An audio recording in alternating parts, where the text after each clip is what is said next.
আজি শংকৰদেৱ জাতীয় বিদ্যালয় প্ৰতিষ্ঠা দিৱস উদযাপন। আজি সমূহ শিক্ষক শিক্ষয়িত্ৰী আৰু সমূহ ছাত্ৰ ছাত্ৰী আৰু ৰাইজে সুন্দৰভাৱে উদযাপন কৰা দেখা যায়। লগতে ছাত্ৰ ছাত্ৰীসকলে বড়ো, তিৱা, নেপালী, কাৰ্বি আদি নৃত্যত সুন্দৰভাৱে উপস্থাপন কৰা পৰিলক্ষিত হয়।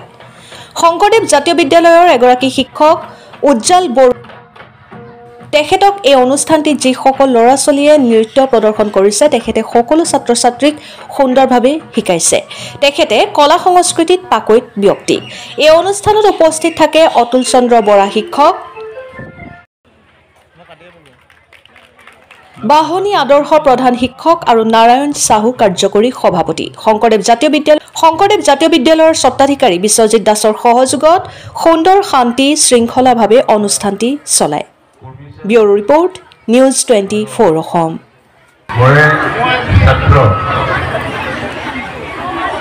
মনটো বুজ আৰু সমূহৰ ৰাইজৰ ওচৰত মই বেছি সময় নলওঁ, কাৰণ আজি সাংস্কৃতিক সন্ধিয়া, আজি প্ৰতিষ্ঠা দিৱস। বিদ্যালয়খন প্ৰতিষ্ঠাৰ পৰা আমি জন্মলগ্নৰ পৰা আমি জড়িত হৈ আছিলোঁ। ছাত্ৰ ছাত্ৰীৰ শৈক্ষিক উত্তৰণ পশ্চিম ৰজাপথত তাৰ উদ্দেশ্যৰে জাতীয় বিদ্যালয় প্ৰতিষ্ঠা হৈছিল আৰু আপোনালোকৰ সন্মুখত জাতীয় বিদ্যালয় প্ৰতিষ্ঠিত হৈ আছে বা পৰিচালিত হৈ আছে। জাতীয় বিদ্যালয়খনে কি কৰিছে, কি কৰা নাই, কি আপোনালোকৰ বিচাৰিত বিষয়।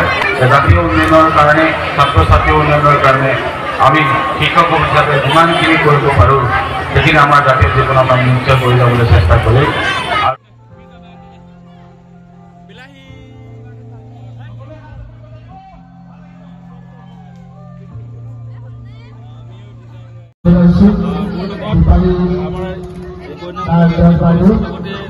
উজ্জ্বল কুমাৰ বড়ো আৰু আমাৰ স্থায়ী কেইজনমান আমাৰ শিক্ষক স্থানীয় যুৱক যথেষ্ট সহযোগিতাৰ ফলত আজি শংকৰদেৱ জাতীয়